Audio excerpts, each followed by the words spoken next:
Sir मैं ये जानना चाहूँगा कि अभी सर कई पंचायत से एक अफवाहें आती है और कई जगह से वीडियो भी वायरल होती है कि प्रधानमंत्री आवास योजना में नाम जोड़ने के नाम पे पंचायत के जो बिचौलिया होते हैं, बीच वाले लोग होते हैं, वो 1000-2000 और जॉब कार्ड के नाम से 300-500 रुपये वसूली करते हैं।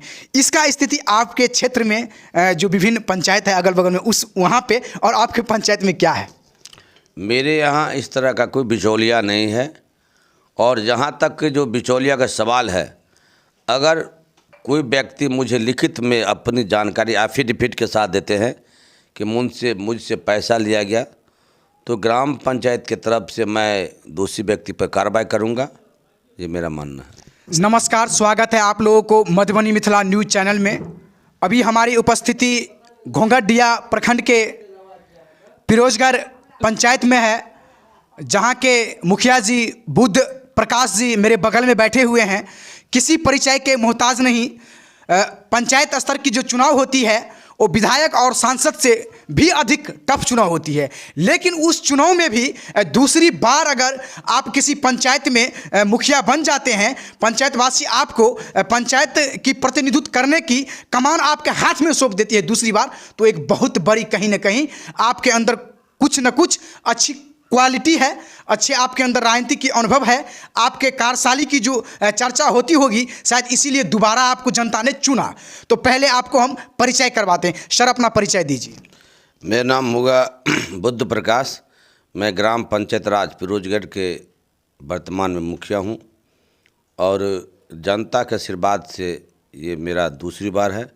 और आपके चैनल को आपको बहुत धन्यवाद, जो आप मधुबनी ऐसे से चल के आप सुदूर क्षेत्र में आप हमारे पंचायत में आए हैं, आपका बहुत बहुत स्वागत है। सर मेरा पहला ये सवाल होगा कि लगातार दूसरी बार आप जीते हैं, और ख़ास करके ये जो बीते चुनाव थी, जो आपका कार्यकाल 3 साल बीती है, ये जो चुनाव हुई थी 2021 की, ये बहुत बड़ी टफ भरी चुनाव हुई थी और इसमें 80 से 85% युवा 80 से 85% युवा ही चुनाव निकाल पाए थे।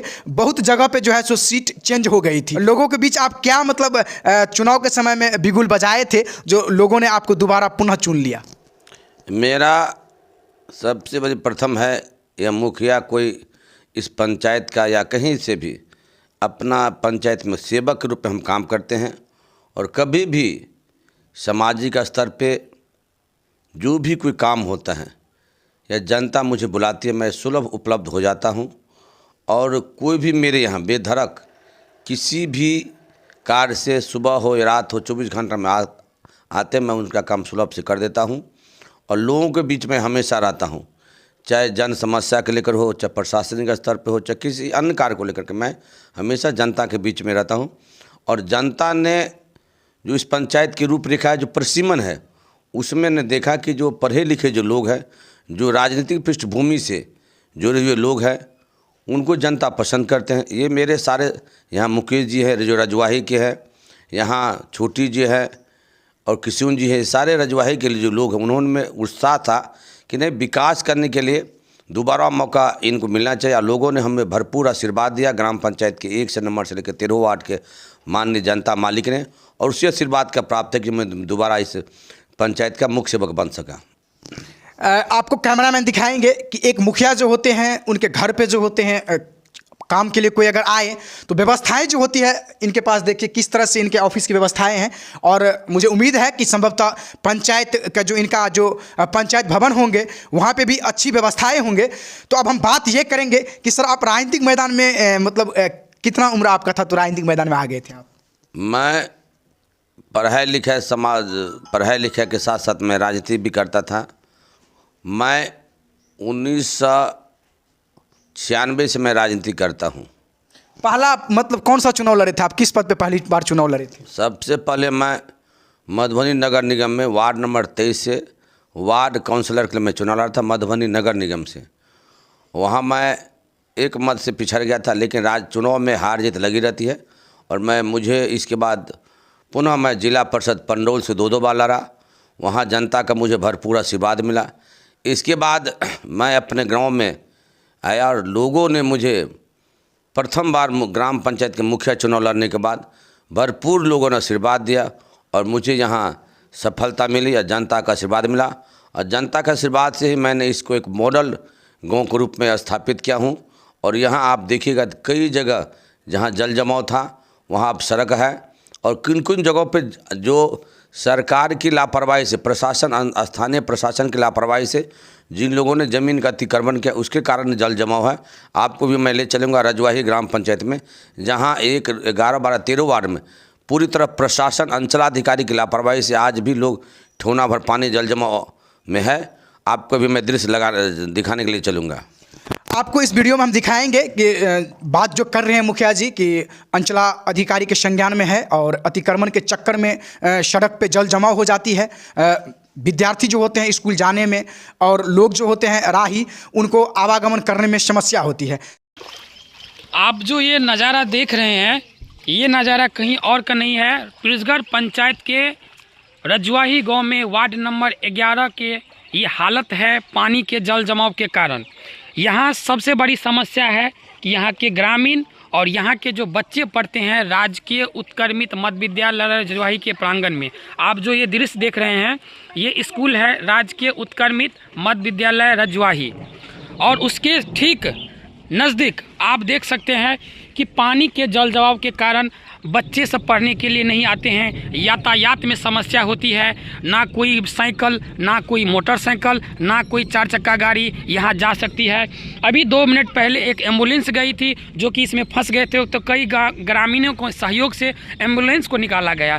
और आज 350 बच्चे पढ़ने के लिए इस स्कूल में 350 बच्चे पढ़ते हैं, लेकिन आज स्थिति ऐसी हो गई कि कुछ बच्चे की जो है वापस जाना पड़ा, क्योंकि इस पानी में जो है बच्चे सब मतलब बस्ते सब का जो कपड़ा है यानी भीग गया, उसके कारण बहुत सारे बच्चे घूम गए। क्या नाम है आपका? प्रतोष कुमार। तुम कितने भाई बहन हो? 2 भाई। तुम्हारा भाई कौन सा क्लास में पढ़ता है?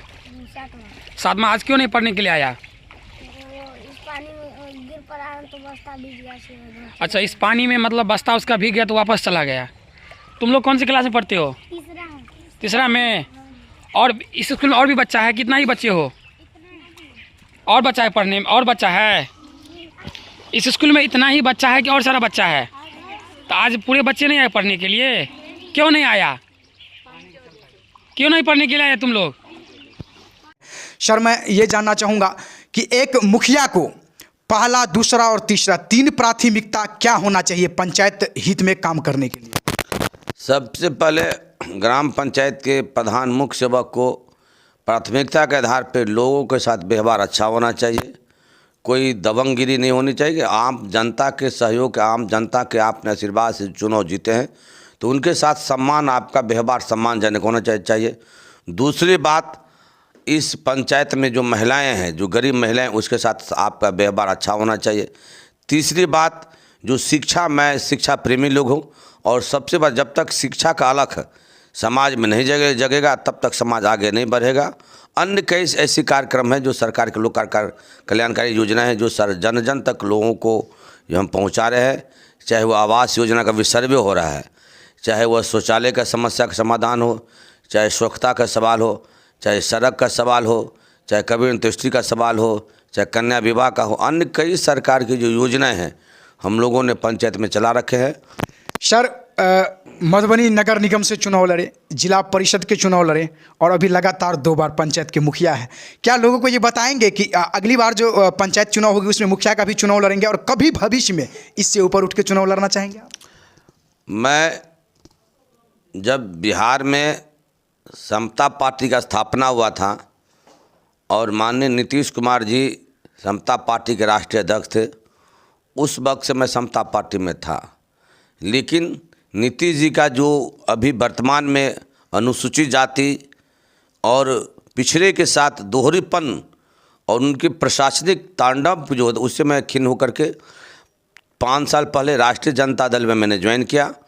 और राष्ट्रीय जनता दल के ज्वाइन करने के बाद मुझे जो है सदस्यता अभियान के लिए मधेपुर प्रखंड का प्रभारी बनाया गया। वहीं मेरा दावा भी है कि अगर राष्ट्रीय जनता दल मुझे विधानसभा चुनाव राजनगर से लड़ाती है तो मैं वहां प्रबल दावेदार भी हो, और राष्ट्रीय तेजस्वी जी का आशीर्वाद प्राप्त होता तब मैं विधानसभा में जा कर के इस जन सरोकार से जनता की मैं आवाज़ उठाऊंगा।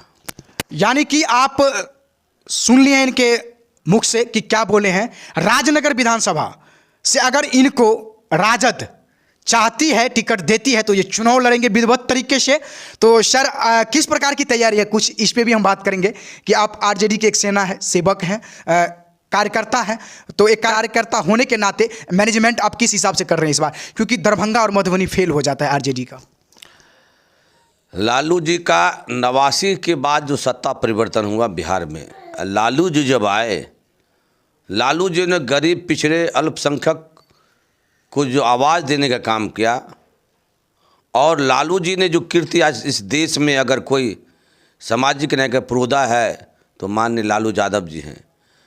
मेरा मानना है कि सामाजिक न्याय की धारा को लालू जी ने बहुत मजबूत से, अब आर्थिक लड़ाई के लिए माननीय बिहार के पूर्व मुख्यमंत्री तेजस्वी यादव लायल है कि युवाओं को रोजगार, आर्थिक सबलता, महिलाओं को मान सम्मान के साथ जो है पेंशन योजना, स्मार्ट मीटर के सवाल पे जो है, जो स्मार्ट मीटर नहीं लगना चाहिए, बिजली 200 बिजली मुफ्त किसानों का, युवाओं को रोजगार। तेजस्वी यादव ने जो 17 महीने के सत्ता शासनकाल में युवाओं बिहार में नौकरी देने का काम किया 5 लाख। आज भी लोग तेजस्वी यादव का मतलब मानते हैं सरकारी नौकरी और रोजगार बिहार में। अगर राजद की सरकार अगर आती है तो बिहार में युवाओं को रोजगार मिलेगा, युवाओं को नौकरी मिलेगा, माँ बहनों को हर एक प्रकार के पेंशन में 1500 रुपया मिलेगा, और एक सबल बिहार, एक मजबूत बिहार बनेगा। सर राजनगर से 2 बार लगातार बैकफुट पे आगे माननीय श्री नेताजी रामावतार पासवान जी को टिकट आरजेडी ने दी थी, तो आपके हिसाब से कहाँ पे त्रुटि हुई जिस कारण बस बैकफुट पे आ गए? राष्ट्रीय जनता दल मजबूती से चुनाव लड़े और माननीय रामावतार जी भी मजबूती से चुनाव लड़े। हम अपना मैसेज ग्राम पंचायत स्तर तक धरातल पर नहीं पहुंचा पाए, जिसके कारण मुझे हार का सामना करना पड़ा। राष्ट्रीय जनता दल अपनी जो कार्यकर्ता है उसके बीच में हम पहुंचने में असंभव होगा इस बार, लेकिन राष्ट्रीय जनता दल एक लोगों से, एक गरीब गुरबा से, एक आम जन से अपनी जो तेजस्वी यादव का जो कार्य योजना है वो आम जन माँ बहन तक जा रहा है। सर मैं ये जानना चाहूँगा कि अभी सर कई पंचायत से एक अफवाहें आती है और कई जगह से वीडियो भी वायरल होती है कि प्रधानमंत्री आवास योजना में नाम जोड़ने के नाम पे पंचायत के जो बिचौलिया होते हैं, बीच वाले लोग होते हैं, वो 1000-2000 और जॉब कार्ड के नाम से 300-500 रुपया वसूली करते हैं। इसका स्थिति आपके क्षेत्र में जो विभिन्न पंचायत है अगल बगल में वहाँ पे और आपके पंचायत में क्या है? मेरे यहाँ इस तरह का कोई बिचौलिया नहीं है, और जहाँ तक जो बिचौलिया का सवाल है, अगर कोई व्यक्ति मुझे लिखित में अपनी जानकारी एफिडेविट के साथ देते हैं कि मुझसे पैसा लिया गया, तो ग्राम पंचायत की तरफ से मैं दोषी व्यक्ति पर कार्रवाई करूँगा, ये मेरा मानना है। सर शिक्षा, स्वास्थ्य और विभिन्न तरह की आपने घोषणा किए होंगे चुनाव के समय में। 5 साल आप प्रतिनिधित्व कर चुके हैं और 3 साल बीत गई है, तो क्या आपकी जो कार्य की अवधि अब बची हुई है, तो क्या लगता है कि आप जो मन में सोचे थे कि इस पंचवर्षीय में जो बचा हुआ काम है उसको हम निपटा लेंगे, क्या निपटा पाएंगे? काम लगातार निरंतर बढ़ता भी जा रहा है। सरकार की जो योजना है, सरकार ने ग्राम पंचायत राज व्यवस्था को पंगु बना रखा है, और ग्राम पंचायत जो ग्रामीण, जो गांधी जी का सपना था, ग्राम पंचायत स्वराज की परिकल्पना थी, उसमें सरकार ग्राम पंचायत को बहुत तरह से अपने कानून दांव से बांध रखा है। और मुझे मानना है कि सरकार के जो हमें संसाधन उपलब्ध कराएगी, उस संसाधन में हम ग्राम पंचायत को अधिक से अधिक विकास करेंगे। हमने इस 3 वर्ष या पिछले भी वर्ष में हमने अपने स्तर से कई लोगों को आवास योजना मिला, जिसमें एक भी व्यक्ति से कहीं से कोई बिचौलिया पैसा नहीं लिया। अभी ग्राम पंचायत के द्वारा विभिन्न जल जीवन हरियाली के अंतर्गत विभिन्न तालाबों में घाट बना है, अभी सड़कें बनी हैं। जल जीवन हरियाली के अंतर्गत कई जगह पे भी काम भी चल रहा है, अभी नहर की वही उड़ाही चल रहा है। तो अन्य हमारा मानना है कि जब तक, और शिक्षा के क्षेत्र में जब तक हम अपने जनता मालिकों से अनुरोध करते हैं आपके चैनल माध्यम से कि जब तक जनता मालिक अपने बच्चों को स्कूल नहीं भेजेंगे तब तक उनका विकास नहीं होगा, तब तक उनके अधिकारों का बीच का जो आदमी है वह हड़प कर ले जाएगा। हम अनुरोध करते हैं आपके चैनल से कि जनता मालिक से कि अपने बच्चों को नियमित स्कूल भेजें, और जब तक स्कूल नहीं जाएगा उनको शिक्षा के अधिकार से वंचित होना पड़ेगा। मेरे यहाँ ग्रामीण जनता के पूर्व प्रमुख रामदुगार बाबू और स्वर्गीय कामेश्वर कॉमरेड कामेश्वर राम के अथक प्रयास से यहाँ 3+2 विद्यालय बना। उसमें मुझे जो सहयोग हुआ, मैंने सहयोग किया। आज मेरे यहाँ 3+2 का उच्च विद्यालय भी है, प्राथमिक विद्यालय भी है, रजवाही में भी प्राथमिक विद्यालय है।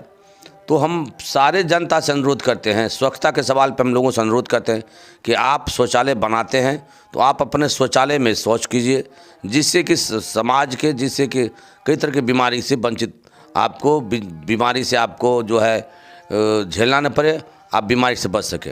हमारे मधुबनी मिथिला चैनल के माध्यम से आप अपने संपूर्ण पंचायतवासी को, और भाभी आप जो बोल रहे हैं कि मुझे आशीर्वाद मिली आरजेडी से, तो मैं भाभी प्रत्याशी राजनगर विधानसभा से हूं, तो संपूर्ण राजनगर विधानसभा वासियों को क्या कहना चाहेंगे?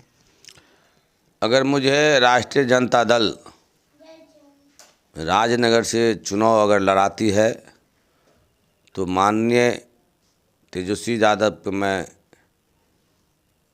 शुक्रगुजार रहूँगा। और वैसे भी पार्टी के मैं समर्पित कार्यकर्ता हूँ। पार्टी सर्वोपरि होती है, पार्टी माँ बहन होती है, माँ होती है, और माँ से बड़ा धरती पे कुछ नहीं है। अगर राष्ट्रीय जनता दल हमें राजनगर से चुनाव लड़ाती तो हम राजनगर विधानसभा के प्रत्येक जनता मालिक से अनुरोध करते कि आप मुझे मेरे क्रियाकलाप से, आप मगर मधुबनी में हैं तो कोई ऐसा राजनीतिक दल नहीं होगा जो बुद्ध प्रकाश को जिला में जानता होगा, चाहे मधवापुर से लेकर लोखी तक हो, चाहे बिस्फी हो, 21 प्रखंड में हमको जानने वाले लोग हैं, मेरे चरित्र को जानते हैं, मेरे क्रियाकलाप को जानते हैं। और मैं जनता के बीच हमेशा उपलब्ध रहने वाला व्यक्ति हूँ, जनता के सुख दुख में उपलब्ध रहने वाला व्यक्ति हूँ। मैं हमेशा राजनगर जनता के बीच में उपलब्ध रहूँगा। इसी तरह के न्यूज़ देखने के लिए बने रहे मधुबनी मिथिला न्यूज़ चैनल पे।